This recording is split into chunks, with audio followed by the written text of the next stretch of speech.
Este episodio es traído por Dani Art. Plasma en tu piel recuerdos inolvidables. Risco. Tu propiedad es nuestra responsabilidad. Orlando Limo. Experiencias de lujo al alcance de tu mano. Tus manos dicen. Las uñas son el punto final de una frase. Hola a todos, bienvenidos al 9º episodio de El Influencer. Mi nombre es Oscar Sánchez, estamos en los estudios de Dani Art y en los controles se encuentra Gabo Guerrero. El día de hoy tenemos un programa muy interesante y oportuno porque vamos a hablar sobre el proceso inmigratorio en los Estados Unidos. Tú, si tomaste la decisión de venir aquí a este país, pues tenemos toda la guía que nos va a dar la abogada con más de 22 años en los Estados Unidos, Isabela Fortiche. No te cuento más detalles, quédate con nosotros para que no te pierdas este programa. Mi nombre es Oscar Sánchez, El Influencer. Ruédalo, Gabo.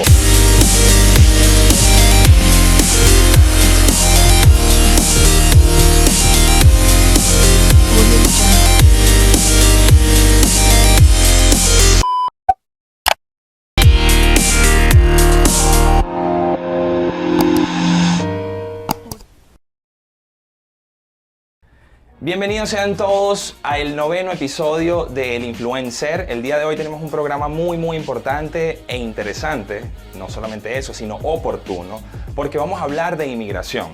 Tenemos en nuestro estudio a una abogada colombiana que trata temas de inmigración y ella tiene 22 años en los Estados Unidos, es graduada aquí y reciban por favor con un fuerte aplauso a Isabela Fortiche. ¿Cómo estás, Isabela? Muy bien, gracias. ¿Y tú? Yo estoy súper bien. ¿Cómo estás? ¿Cómo está todo? Bien, muy feliz de estar acá compartiendo contigo y con todos tus seguidores. Me encanta, tenemos pocos, pero tendremos muchos más adelante. Voy a hacer una introducción rápida al tema. Ella es abogada de inmigración y está aquí por el sencillo hecho de que nos pareció justo hablar en este momento de que Gustavo Petro, la izquierda, ganó en Colombia.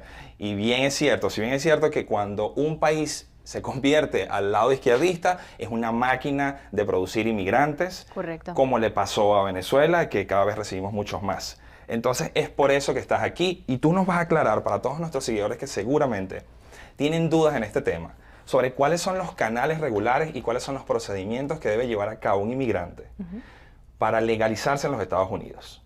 Entonces vamos a comenzar, tenemos bastantes temas que cubrir, sin embargo eres abogada de inmigración. ¿Cómo se maneja el tema de inmigración en los Estados Unidos en términos colombianos? Ok. Hay varias avenidas para los colombianos, de por sí, ya que me preguntas específicamente por ellos. En realidad, una de las oportunidades más grandes que tenemos como colombianos son las visas de inversionista por tratado.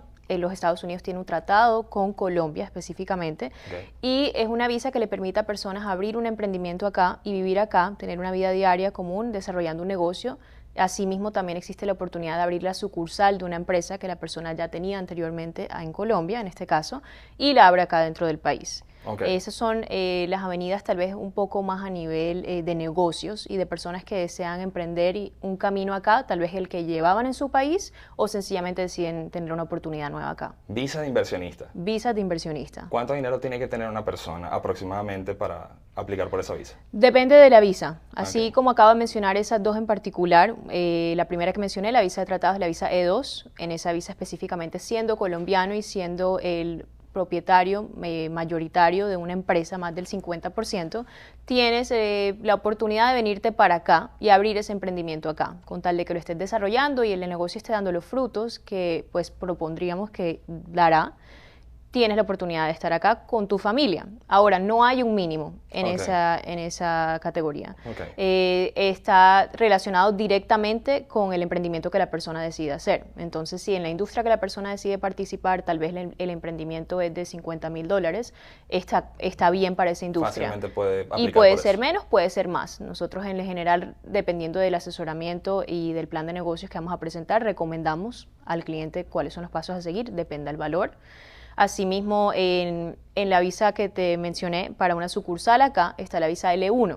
Las personas que ya tienen un emprendimiento fuera del país y deciden abrir una sede de ese país, de esa empresa acá, lo pueden hacer. No es necesario un mínimo para invertir, pero sí se requiere un lugar físico, una oficina física donde las personas vayan diariamente. No es suficiente tener los fondos en el banco, ni suficiente sencillamente decir que los vas a invertir. Tienes que físicamente comprometer tus fondos. Interesantísimo la cantidad de características y cosas que necesita el inversionista, pero bueno, ahí con calma pueden tomar todos los datos que quieran de lo que acaba de decir Isabela. Ese es el caso de los inversionistas que nada más no aplica para colombianos. No.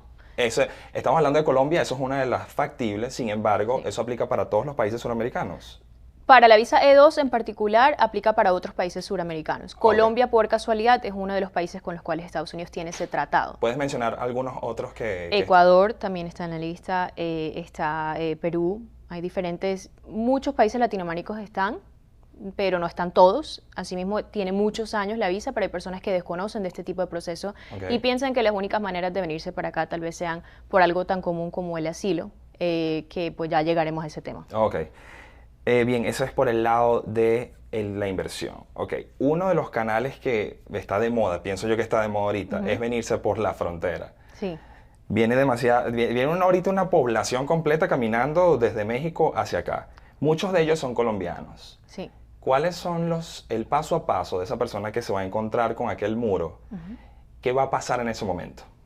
Para las personas que se presentan a la frontera y un oficial de inmigración se los encuentra, porque el propósito de muchas personas de cruzar la frontera no es de cruzar y de que no lo cojan, por decirlo comúnmente. La persona quiere que un oficial de inmigración se le acerque y lo meta a un centro de detención y lo procese, porque haciendo esto la persona puede solicitar cualquier remedio ante la ley, como un asilo. Entonces la persona ingresa al país, se encuentra con un oficial, el oficial lo procesa, si lo tiene que meter en un centro de detención para terminar el procesamiento lo hacen.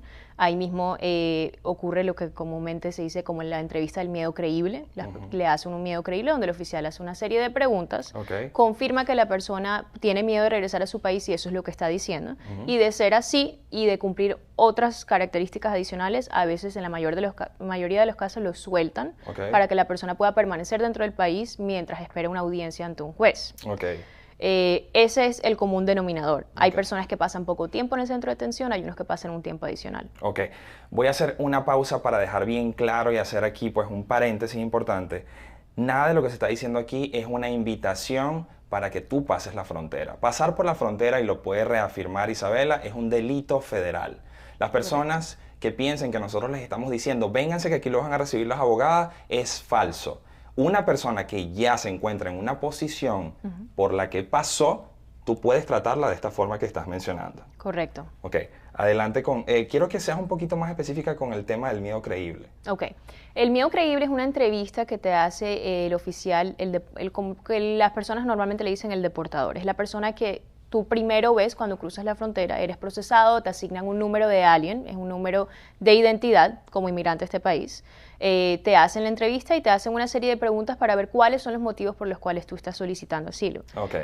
Muchas personas tienen un miedo de algo que ocurrió en el pasado y muchas personas tienen un miedo de algo que puede ocurrir en el futuro y eso también es válido. Sin embargo, cada caso es particular y el oficial en ese momento toma la determinación de si es un miedo creíble para permanecer acá o no lo es. Es interesante entonces ahora saltar al siguiente tema y es que mucha gente dice asilo político. Háblame y vamos a ponerle paréntesis a la palabra político y descríbeme qué es un asilo político. El asilo político, únicamente bajo ese nombre, es un asilo donde la persona está sustentando que no puede permanecer en su país o tiene miedo de permanecer en su país porque será perseguido específicamente por su opinión política. Sin embargo, como estábamos diciendo, le vamos a poner un paréntesis, no es el único motivo por el cual una persona puede solicitar un asilo en este país. El asilo político, como común se dice en la calle, no es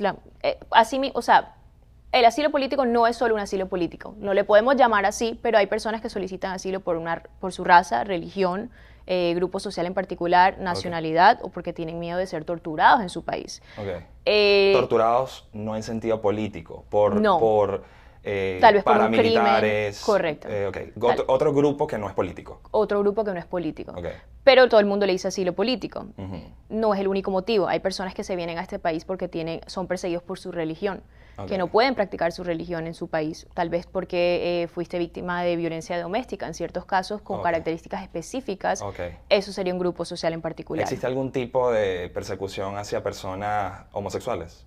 Existe. y eso puede ser un grupo social en particular. Okay. Obviamente bien elaborado y bien sustentado, Okay. pero sí existe. La única razón no es tener una opinión política. Okay. Aparentemente todo lo que estamos hablando aquí no solamente aplica para los colombianos. Cuando algo sea solamente para colombianos, nos avisas Sí. para que la persona pues quede bien clara. Hasta los momentos entonces estamos hablando de inmigración normal para cualquier persona que se encuentre en la frontera. Correcto. Es importante destacar, y quiero que lo definas, qué es un parol. Porque mucha gente cree que le dan un papelito y ese papel es un parol. ¿Qué es un parol? El parol es un documento oficial que te entrega el oficial en la frontera, donde específicamente dice la palabra parol.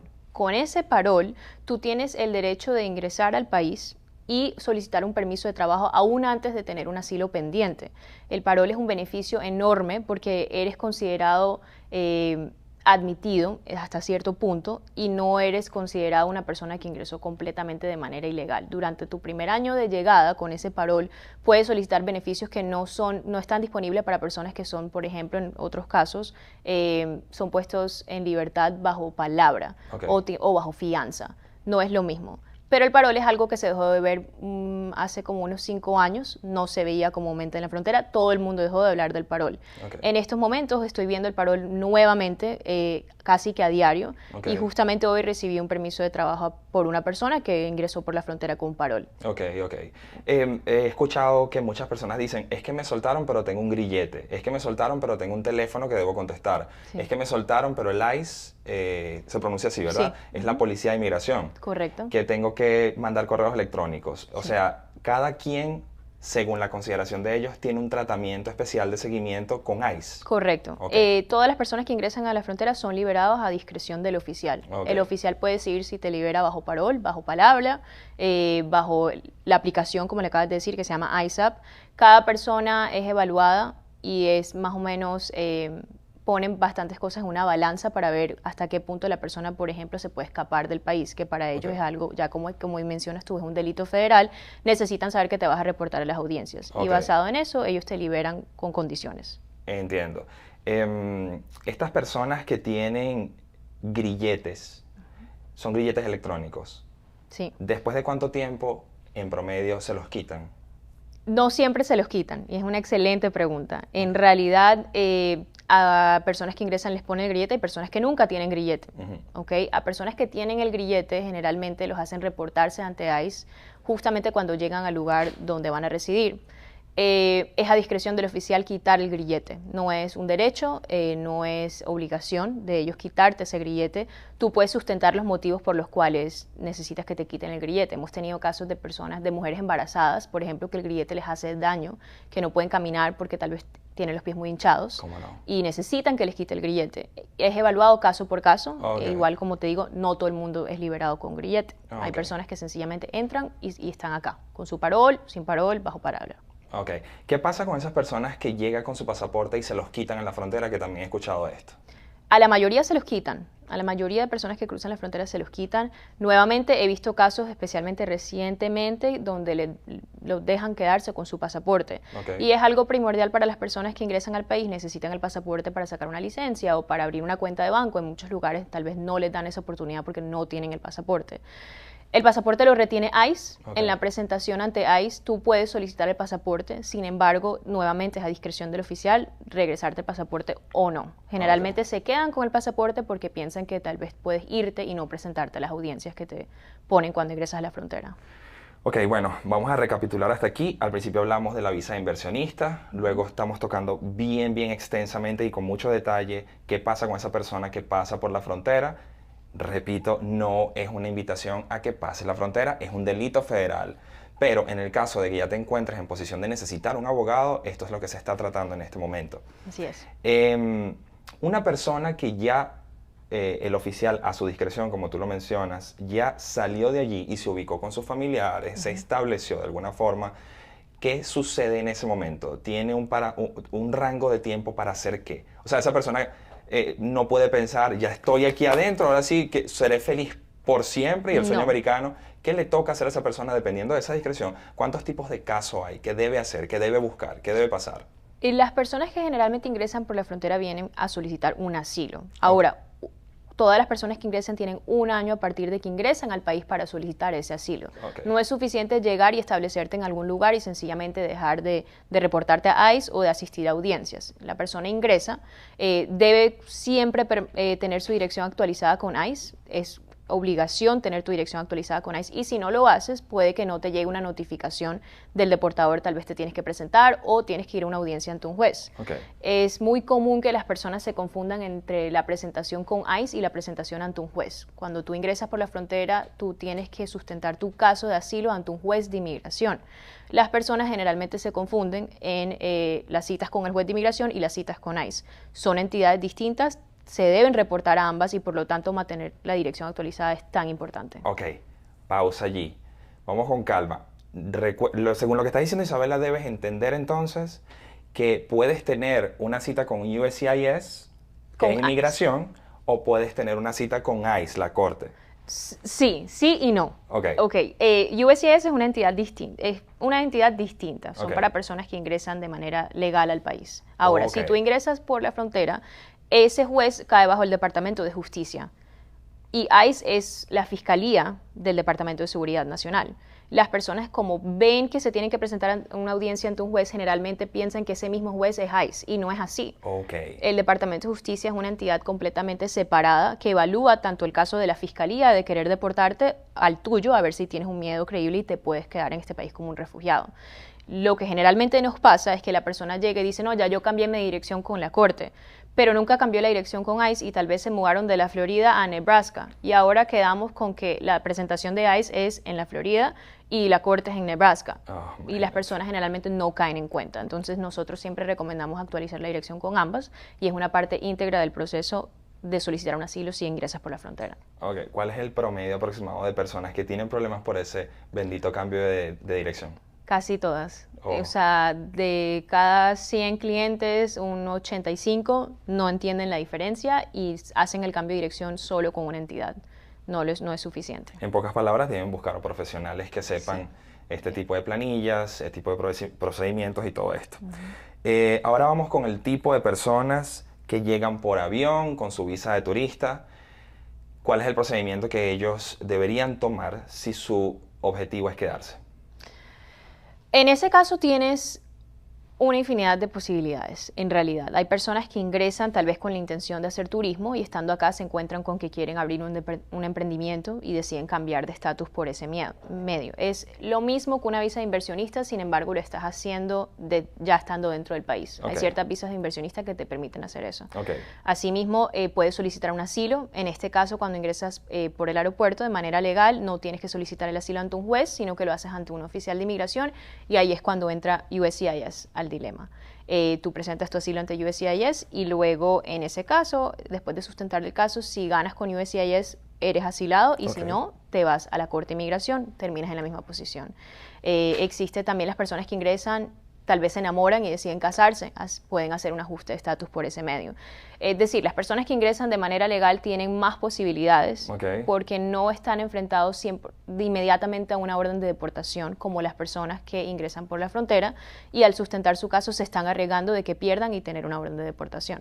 En este caso estamos teniendo una infinidad de posibilidades para personas que ingresan legalmente.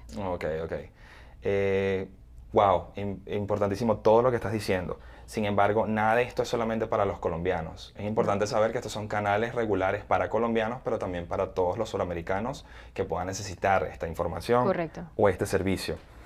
Cuando hablamos de frontera, asilo y TPS, son temas bastante hablados, sobre todo en el gremio venezolano, en la parte de inmigración venezolana.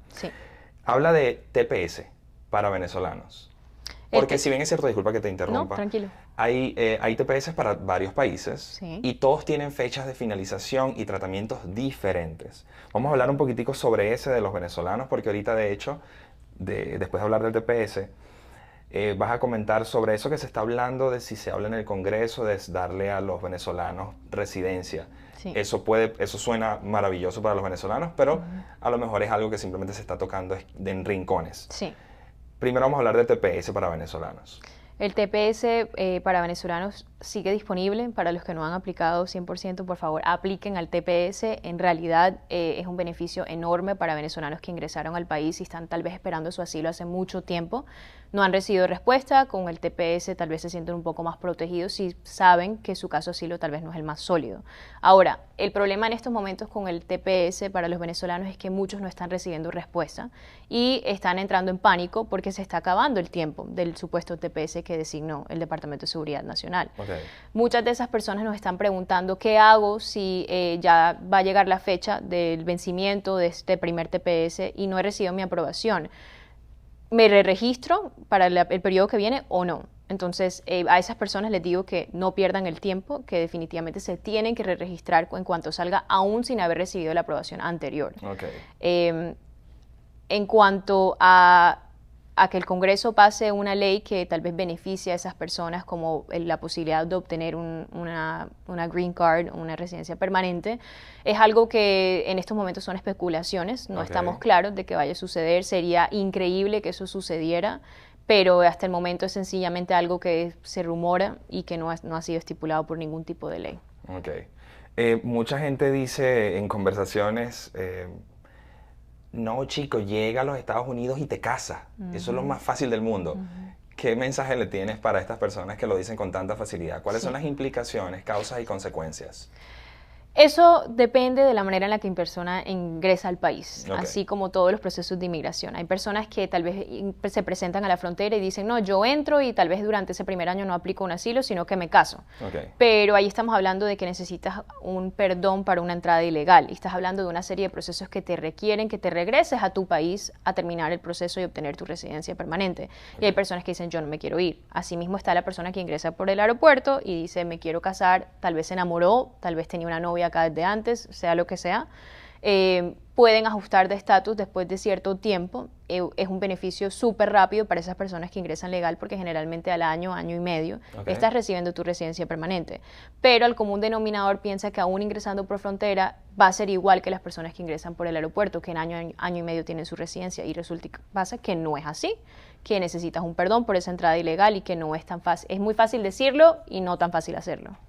Ok, mencionas algo que me gustaría que detallaras. ¿Por qué una persona tiene que irse de los Estados Unidos a su país? ¿Qué procedimiento es ese y bajo qué renglón entra eso del perdón? Ok, el perdón generalmente la persona entra ilegalmente al país, tiene que presentarse ante audiencias ante el juez, de pronto la persona permanece mucho tiempo acá.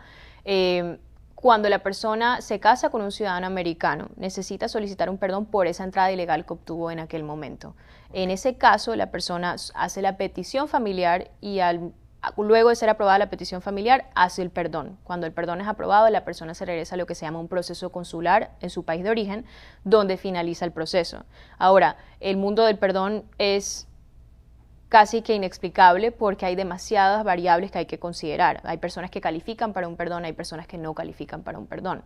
Lo importante saber es que no es solamente cruzar la frontera y entrar y casarte, hay que profundizar más en ese asunto. No es suficiente cruzar y casarte y pensar en un año y medio me van a dar mi residencia. Así, por encimita, ¿por qué una persona no tendría un perdón? Porque no tiene un pariente que pueda patrocinarlo para el perdón. Ciertos perdones requieren cierto tipo de parientes inmediatos, ciudadano o residente, para poder calificar. Hay personas que tal vez tienen hijos ciudadanos americanos que lo pueden pedir, pero su esposo o su padre, que para ciertos tipos de perdones tienen que ser esposo o padre, no pueden solicitar el perdón porque no tienen ese pariente que los puede patrocinar. Entonces puedes tener una petición familiar que haya sido aprobada, pero no te puedes ir porque no tienes un perdón por esa entrada ilegal que obtuviste hace muchos años. Excelente. Bien, Isabela, ¿qué cantidad de contenido? Hay mucho por decir y mucho por explicar. Sí, vámonos un poquitico más hacia la filosofía influencer. Me gustaría decir que, y yo mantengo esto fielmente, es que cuando tienes un conocimiento especializado en un área determinada, por completo, casi que por completo, se borra tu capacidad de lógica. Entonces, ¿qué quiero decir con esto? Siempre, y se lo dije al abogado Aldo, ¿sí? Trabaja con ustedes también.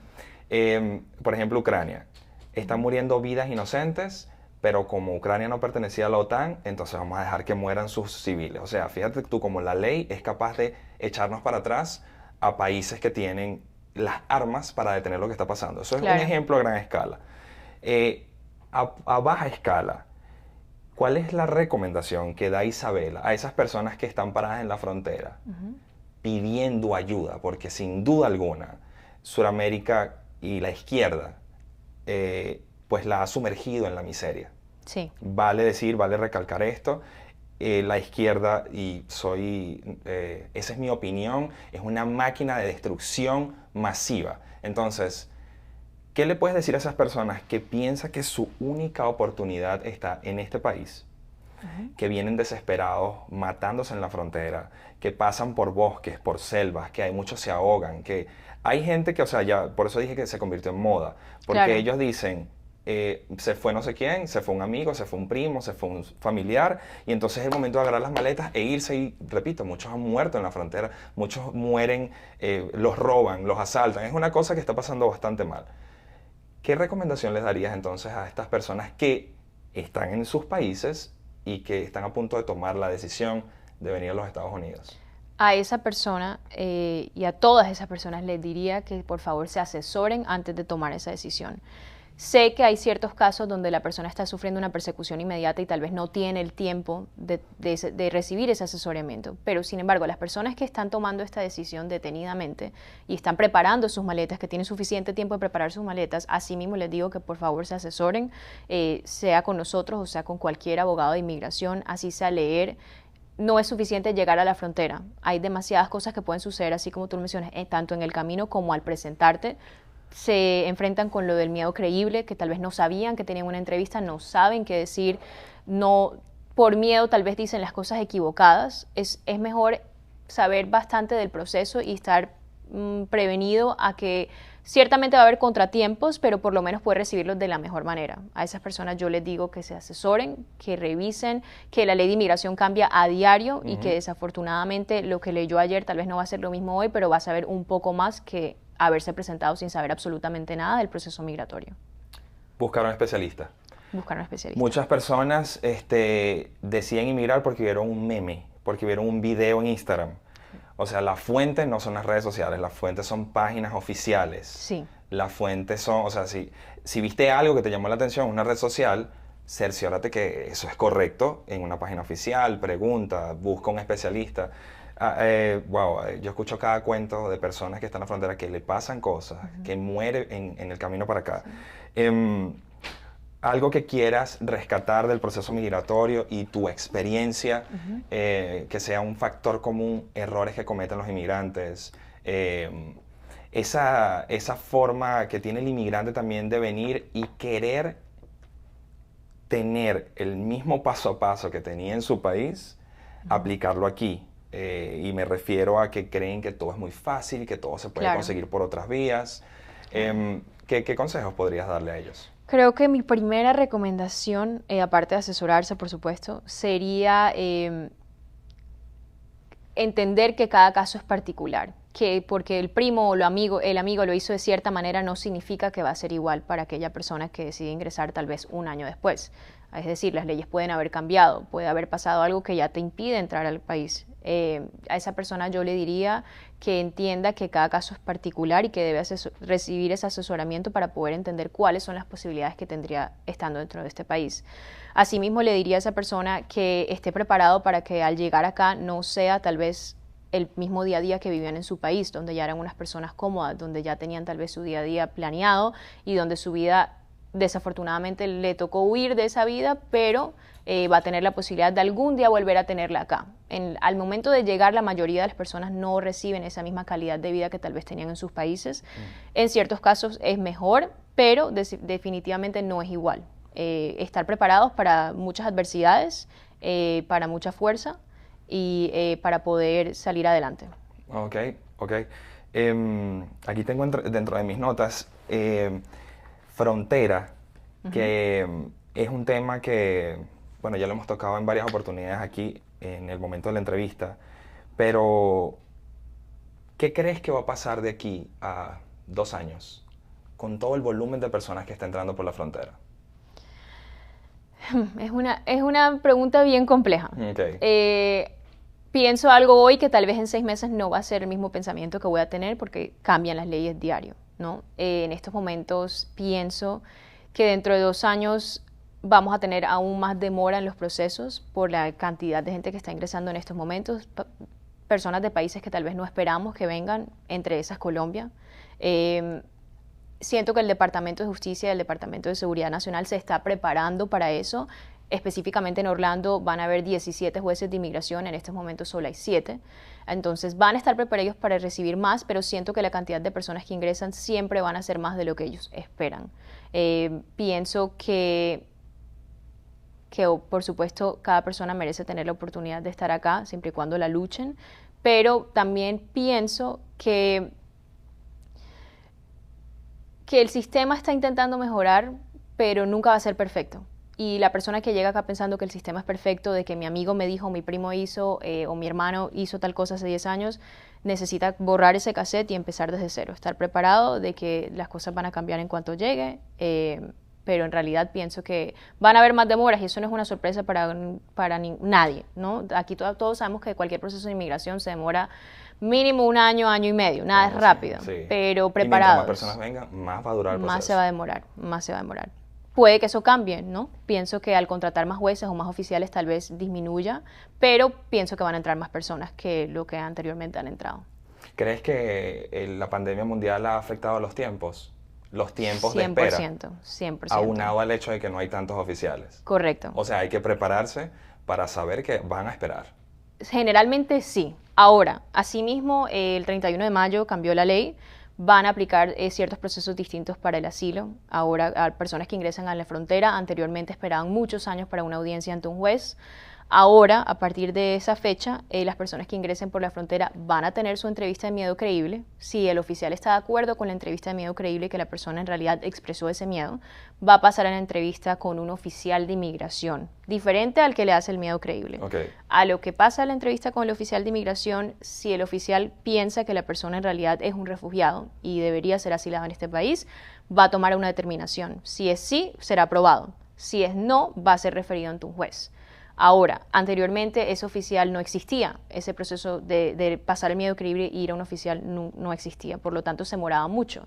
La idea es que ahora esa persona salga de los procesos tanto del miedo creíble como la primera entrevista del oficial de 45 a 90 días después de haber llegado al país. Okay.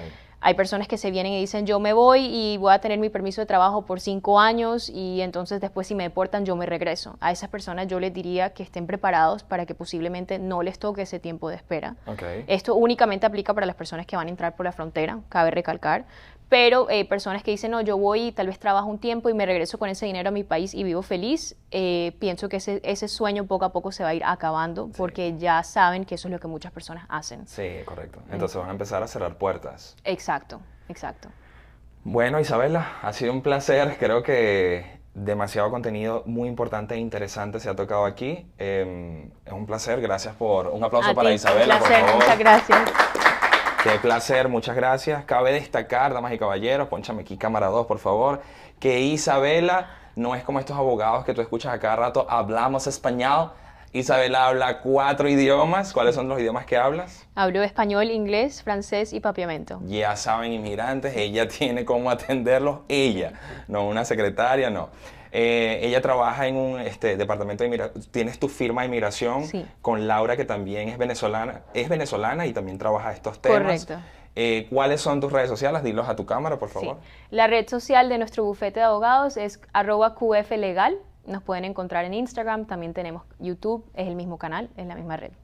Perfecto. Un último mensaje, por favor, para las personas que están viendo esta entrevista. A las personas que nos están viendo, les repito nuevamente que por favor se asesoren. Nuestra primera consulta es gratis. Nosotros estamos aquí para darles esa información que necesitan antes de tomar la decisión. Y si ya la tomaron, no hay problema. De igual manera estamos para asesorarlos. Lo que queremos es que se informen de lo que está sucediendo con las leyes de inmigración que cambian todos los días en este país. Muchísimas gracias, Isabela. A nosotros puedes seguirnos en Instagram en @influencertv y puedes suscribirte al canal para que veas este tipo de contenido, este tipo de videos que seguramente vas a tener a alguien que conozcas que necesita saber este tipo de asesoría. Pueden contactar a las abogadas Laura e Isabela. Y pues nada, ahí te dejo con esta información. Te quiero dejar una última reflexión. Yo no soy quien para decirte si pasas o no, esa es tu decisión. Y recuerda lo que aquí dijimos, no es una invitación a que pases por la frontera, pero si ese es el caso, vas a estar bien asesorado. Lo único que yo te voy a decir desde el corazón es que aquí hay un reseteo. No traigas un comportamiento que seguramente desarrollaste, porque en los países subdesarrollados, lamentablemente, donde la economía es mala, la ética se quebranta. Y eso te invitó a hacer cosas que ahorita no vamos a mencionar, la necesidad te llevó a ello. Pero este país, si bien es cierto, es un país de oportunidades. No traigas malas costumbres, desaparécelas. Si vas a resetearte, como es cambiarte de un país, resetea tu comportamiento, tu ética. Comienza desde cero y verás como personas como tú empiezan a cambiar, van a buscar, todo el mundo va a buscar el ejemplo que tú estás dando y se va a formar una sociedad en la que podamos vivir todos tranquilos, en paz y dando un ejemplo, ¿ok? Nada, ha sido una bendición. Muchísimas gracias por ver El Influencer.